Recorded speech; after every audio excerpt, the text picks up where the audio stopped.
The Brant Creek stalking days are over. We have VUTV's latest update on the case. And concerns of campus accessibility have resurfaced among students. We'll take a closer look at the obstacles in play. And it's 32 degrees right now, 60-mile-per-hour winds. That freezing rain is hitting the pavement. We will have more on what to expect coming up. We have that and more. This edition of 15 News at 5 starts right now.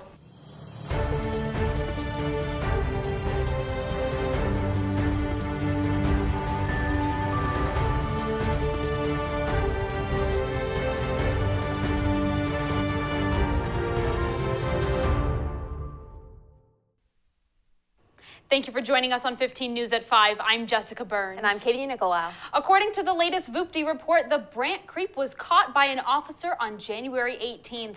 The officer obtained a confession from the suspect, then submitted 5 felony and 6 misdemeanor charges to the Porter County prosecutor for review. Two of VU's own hop on the campaign trail for Valparaiso City Council at large. Dr. Heath Carter and Professor Liz Werfel announced their candidacy in a Facebook Live video on February 1st. After Carter and Werfel filled out their papers at Valparaiso City Hall, Professor Werfel issued a written statement on her professional Facebook page. Carter and Werfel are deeply connected across the Valparaiso community. They are known for their shared commitment to fairness, justice, and equality, and are excited to build upon Valparaiso's remarkable progress in recent years. Blocked ramps, faulty automatic door buttons, and elevators in only some buildings make navigating campus hard for students living with disabilities. Curious to learn more about the measures being taken to ensure accessibility for all students, we sent Joel Garcia out to investigate. Gellerson Engineering and Mathematics Center, Mueller Hall, Lieben Hall, and Heidbrink Hall. These 4 buildings have one thing in common: they are not wheelchair accessible. VUTV reached out to the Buildings and Facilities Management to ask about why there was a lack of accessibility in these buildings and if there is any planned renovations. The agent said that the Access and Accommodations Resource Center is in charge of facilitating building renovations for accessibility purposes and that they are also in charge of funding any such renovations. VUTV reached out to the President's office to find out why there was a lack of accessibility in these buildings and if there were any plans for funding a construction project that would make these buildings accessible. Vice President for Community and Government Relations and Chief of Staff Amren responded, quote, Mueller Hall does have 2 floors and no elevator. There is an accessible entrance with an automatic door opener on the south side of the building. Gellerson Center has an accessible entrance but also has 2 floors without an elevator. In these cases, when someone requires accommodation because they cannot use steps, the registrar will move their class to an accessible location. My name is Christina Hearn, and I'm the director of the Access and Accommodation Resource Center. So what typical procedure has been, if a student is in a class that is not accessible, my office then works with the registrar to make sure that that class is relocated into an accessible building. There are some instances where if a student it's already known that they have a physical disability or impairment that will not allow them to be in an inaccessible building. Most of the times they're actually not put in there in the beginning. When classes are being located each semester, the registrar does a really great job of reaching out and asking for a list of individuals with physical disabilities so that we can make sure that we are not putting them in rooms that would not meet their individual needs. And while I might be the person to suggest that a renovation would be made, I do believe that it's a greater process where there would be a committee and we would talk about it, but I would not be able to solely supply the funds for such renovations. It's possible for professors to meet with students outside of their regular set offices. I will say that has never been an issue in my time here that has been brought up to me, but I do believe that that's a valid thing that needs to be considered, right? Whether a professor's office is an accessible place. I think that there is a need for more accessibility on our campus. I will say that accessibility does not come overnight, and so it is a process that requires funding, that requires planning and building. And so even in my time here, we know that there have been some renovations done to Kretzmann to make it more accessible and things like that. But I do think that we have a long way to go to make our campus an entirely accessible campus. And at the end of the day, my hope is that one day Valpo will be, but I do know that will come down the road, and that will come down through time and with funding and other resources of that nature. And then also students pushing to make sure that things are accessible for not only themselves, but for their peers as well. Student Senate has recently been looking at making changes to the liaison program in order to make it easier for students to get in touch with the senators. This new program aims to let both sides communicate with the other more fluidly. Under the old liaison program, individual senators had to act as personal guides for campus clubs. The new plan aims on reverting to a system used in previous years prior to the liaison program. Members of clubs were encouraged to come to Senate meetings and voice their concerns there. The hope is that this forms a healthy relationship with organizations and Senate. In addition, there will be a guidebook put together to make communicating with Senate as smooth as possible. These changes will be put in effect this academic year. Although it's been cold outside, hearts were warmed by high spirits and Rafasterian music last Wednesday. Let your voice be as loud as your silence.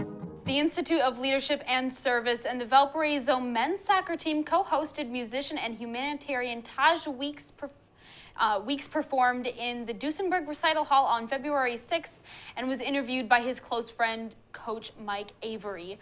Weeks and Avery both shared how they use their platforms to help others and encourage students to do the same. Epsilon Nu Tau presented their second annual Valpo Innovates competition this weekend. This year's theme was safety and security. The competition allows students to show their creative thinking skills. Many contestants presented concepts for safety apps. Of the 6 groups, VUTV's own Colin Luft and Heather Bricka were part of the winning group. Their hiking safety app won the group $1,000 in cash prize. Congratulations to them and the rest of the Valpo Innovates participants. Is graphic design or web design your passion?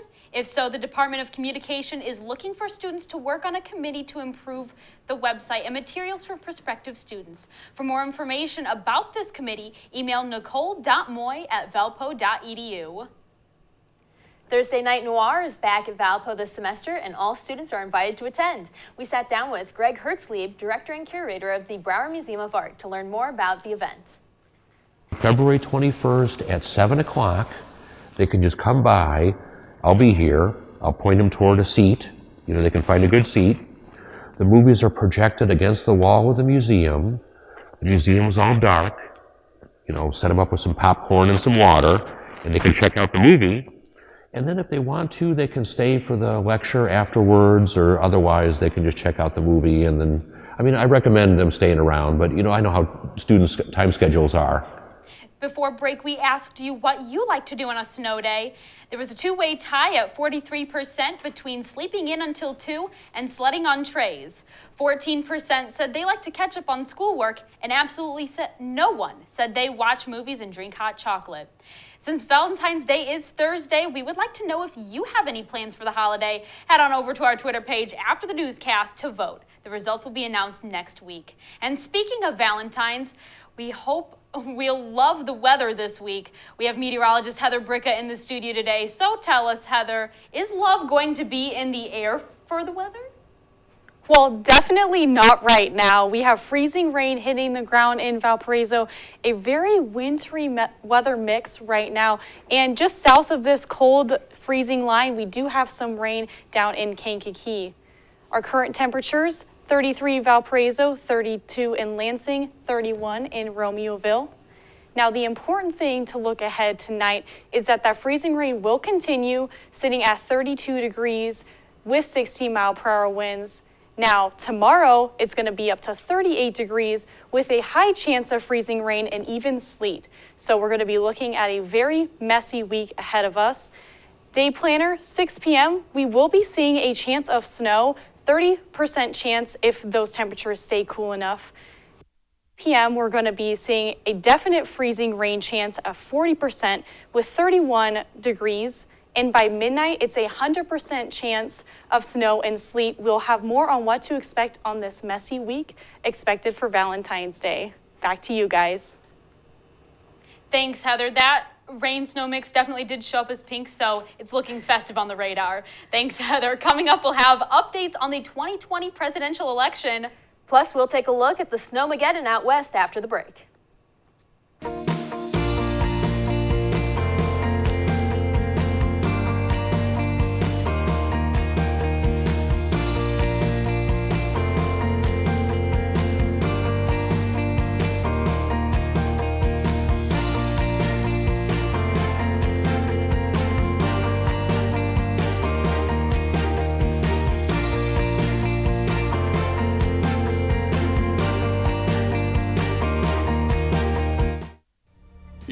world where entertainment is at risk. One man is given a mission, but he is about to face his biggest challenge yet. He will race against the clock and open doors to new possibilities that will save weekends as we know it.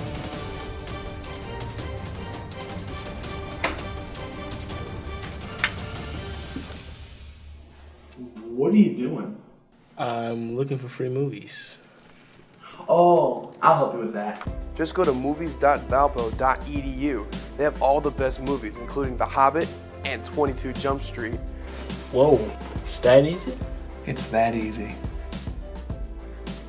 Grab some popcorn, grab some buddies, and watch movies.valpo.edu's great selection.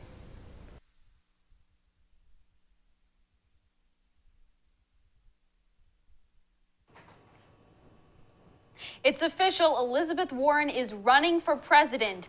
In a rally that brought support from fellow Massachusetts lawmakers like Representative Joseph Kennedy, the 3rd Senator, Warren set a populist tone for her campaign. She made the announcement in front of Everett Mills, a former textile mill where women and immigrants led a labor strike in 1912. Warren joins Democratic Senators Cory Booker of New Jersey, Kamala Harris of California, and Amy Klobuchar of Minnesota in the presidential running. President Donald Trump filed for re-election back in 2017 and is currently the only official Republican candidate. Severe weather is walloping the Pacific Northwest. Frigid Arctic air moved into the region on Friday, bringing with it snow and ice. Forecasters say the snow won't let up until Monday, meaning the frigid temperatures are sticking around. Steve Naines has more on the weather system hitting the West. Parts of the Pacific Northwest woke up to snow on Saturday. Mixed snow and rain pushed into Oregon Friday night. Slick roads caused accidents and led to road closures in the Portland area. The Arctic air hit Seattle first, bringing the city its second snowstorm in a week. Hundreds of flights in and out of Seattle's airport were affected by the storm Friday and Saturday. The National Weather Service reported 6.4 inches of snow fell at the airport on Friday afternoon. That's the second highest snowfall at Seattle-Tacoma Airport in a single day in the past 20 years. A little late for the winter, but we'll take it. I hope it piles up. The snow fell quickly in parts of the Seattle metro area. Snow was already on the ground in Everett, Washington at 12:30 p.m. Pacific on Friday. But just 2 hours later, thick clouds and an extra layer of snow blanketed the area. I'm shoveling out in between the waves of snow. The weight of the snow and ice brought down trees and power lines. At least 36,000 people in Washington state were without power at some point on Saturday. Authorities in Pierce County, Washington, rescued a 14-year-old girl who had fallen through a frozen pond. When I got down there, we saw her in the water, on the ice, or kind of through the ice. The snow is expected to continue to fall through the weekend and into Monday, piling onto the 12 to 18 inches that have already fallen in other parts of Washington state. I'm Steve Nannis reporting. New aid from the United States has reached the border of Venezuela and Colombia, but will it reach people inside the country? The government of embattled Venezuelan President Nicolas Maduro has blocked aid deliveries amid rising tensions over opposition plans to bring humanitarian aid into the country. CNN's Isa Soares has more. Flour, vegetable oil, rice, medical kits, nutritional supplements. This is the first batch of U.S. aid coming into Colombia, standing in a warehouse at the moment, waiting to be going in to Venezuela. We're about 300 meters or so from that blockade on the Venezuelan side of this bridge. And this aid is going to be waiting here until there's a decision exactly how to take it into the country. But let's be realistic here. This is a drop in the ocean for what the people of Venezuela truly need. And to give you a sense of why I'm saying this, because of this. In terms of emergency medical supplies, this is for 10,000 people for a period of 90 days. There are more than 30 million Venezuelans living in the country, and Juan Guaidó said last week up to as many as 300,000 people are in need, almost at the point of dying because of a lack of medical supplements. So this where it's more of a symbolic move. It is the latest political chess move to put pressure on Maduro, and more importantly, to put pressure on his soldiers to let this aid in. We heard a similar message from the US ambassador in Bogota, really appealing to the army, to those on the other side. This is not just a political weapon in many ways, is what they're saying. This is for the people, for your wives, for your sisters, for your mother. Let it in. He says it is urgent, it is legal, and he said help is on the way. Whether that message is going to be heard and we will see defections on the other side, well, that is a question of time. At the moment, this is staying right here. Isa Suarez, CNN, at Tienditas Bridge between Venezuela and Colombia. A new paint was launched in Uganda on Tuesday that can ward off mosquitoes, according to CGTN. Health authorities believe that this paint can help reduce the rate of malaria in the country. The managing director of Kitsani Plancone, the paint manufacturer, told CGTN, quote, if a mosquito lands on the wall itself, they absorb the active ingredient through their legs and they become disabled. Over a period of time, they will become immobilized and eventually are knocked down. The first recipients of the paint are expected to be children's centers and health facilities. Well, it's time to get those canvases out and paint some happy little clouds and trees. About 50 art students at a Texas middle school dressed up like Bob Ross for a fun painting class. Jessica Rank reports from Albany. I've always had like a huge passion for art. 8th grader Deja Joseph says art has always been a big part of her life. It's just like a great feeling of calmness and peaceful. And what better way to share in that calming activity than with Bob Ross himself? And about 50 other students that look just like him. We were laughing so much when we tried our wigs on yesterday. All part of a special activity orchestrated by their art teacher, Brady Sloan. I was really wanting to reward my students in a meaningful way and provide an enriching art-related experience, but just also honor the hard work that they've been doing. Combining both her pre-AP art classes Thursday for a chance to learn from a legend, practicing their art skills while watching one of the painter's famous videos. They're actually learning sponge brush techniques, landscape painting, alla prima, working at an easel, but they're really getting to paint like so many artists do in real life. And the finished product was one for the books. No mistakes here, just happy little accidents. I absolutely love that story. Coming up after the break, Heather Brickett will have your full forecast. And we'll take a look at this past week's Crusader Sports. Stick with us.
Now, right now we have a winter weather advisory for our area in Valparaiso that's extending all the way up into the Chicago area, which is covering those areas of freezing rain and even snow in some areas for the north. Now, right now we're going to time out this freezing rain. It's going to hit our area into tonight through midnight. Now, 1 a.m. is when it's going to switch back over into rain, really nasty rain in just right around in the afternoon, we're going to get those clouds roll back in, and we're going to get more freezing rain and even some more snow by Wednesday. Now, we should be seeing just under an inch of snow by Wednesday afternoon, and we're going to see those temperatures raise back up out of the freezing range. Wednesday afternoon, those clouds are going to go back out, and it's going to be pretty warm in our area compared to what we're seeing right now. Our future temperatures, 32 Valparaiso, 32 in Gary, 30 in Chicago when that freezing rain hits. Now, heading into midnight, it's going to drop to 35, which is really going to let that freezing rain freeze as it hits the pavement for us, making really nasty driving conditions out there. Wednesday afternoon into the morning, it's going to dip right down to 25 degrees in Gary, 24 in Chicago. It's going to be very cold out there. Looking at the future snowfall, Valparaiso is going to just be just a little south of that bullseye. It's going to really hit Grand Rapids at 4 inches and 2 inches in Green Bay. Now by Wednesday, we're really going to see just a tiny bit more accumulate, almost to over an inch of snow. Now going on to the future snowfall for our region, it's going to hit all the way down. It's really going to hit us Tuesday afternoon and into the evening. It's really going to be the worst of it. Now, going into our 7-day forecast, our chance of rain is really going to hit Tuesday into Wednesday, and it's really going to make an ugly day for us later on in the evening. Now, going on to the 7-day forecast, we're really going to have some ugly weather out there for us when we head on into the week. Saturday and Sunday, it's going to clear back up, but looking forward to Valentine's Day, it's really going to be an ugly, rainy day for us here in Valparaiso. Well, on the bright side, your map's pink and purple, so that works. I know, it's very festive for us, huh? Very festive. Thanks, great. Heather. After the break, Colin Luft will recap this past week's Crusader sports. Well, I think that's all we need. Thank you so much for coming in. We'll be in touch. Okay, this is it. Just shake his hand and walk out with your head held high. Don't mess this up.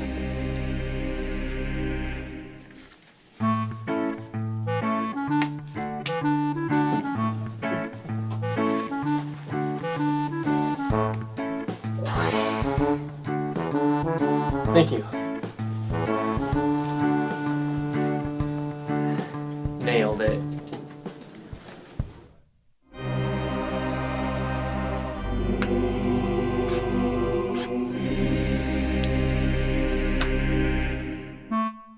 Don't let a bad handshake get in the way of getting the job you want. Find out more at the Career Center.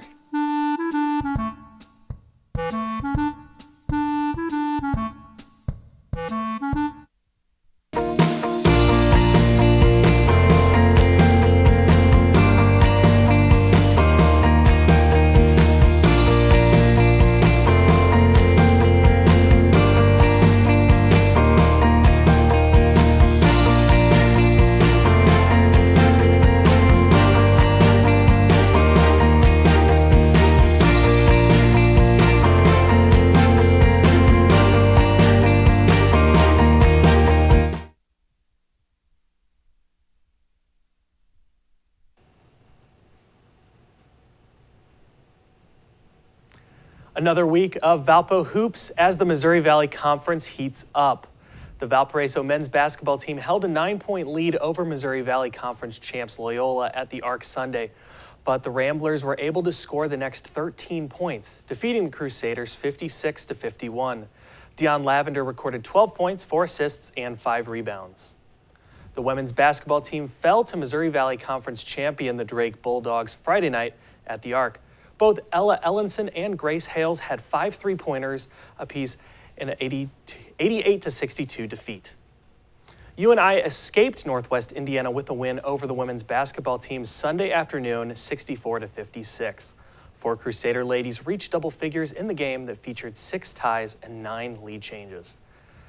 And Dave Cicchini has stepped down as head coach of the Valparaiso football team and has accepted a position at Bucknell University for the same position after spending 5 seasons with the Crusaders. Cicchini held a 17-3 and 38 record. So not the best week in Crusader sports. Definitely. I'll be missing Coach Cicchini. I got the chance to interview him several times, and he was a great guy. Definitely. Thanks, Colin. After the break, Heather will have a final look at the weather.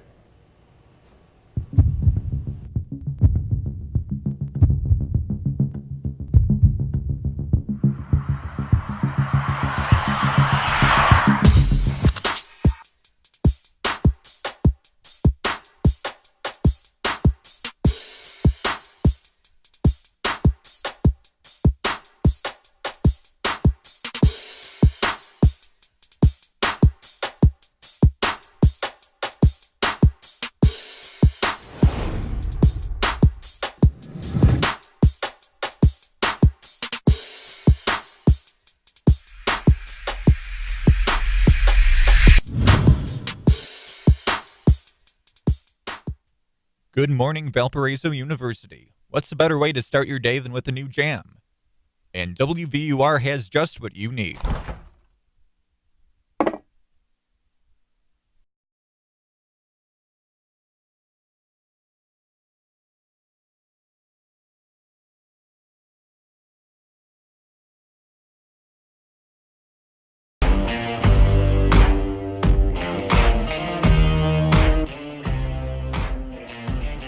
If dying young won't change your mind, baby, right. Broadcasting sports, news, weather, and music on air, online, and on campus. WVUR is my jam. Now, we really have to worry about our freezing rain that's happening tonight into tomorrow, and the snow accumulation is really going to be terrible when we hit into Wednesday. It's going to look pretty nasty out there for us. It's just a slushy, slippery, snowy mess. It really is. It's an ugly, wintry mix. Definitely slick conditions out there. Stay safe, everyone. Thank you, Heather. From Katie, Heather, Colin, and I, thank you so much for joining. And we'll see you next week on 15 News at 5.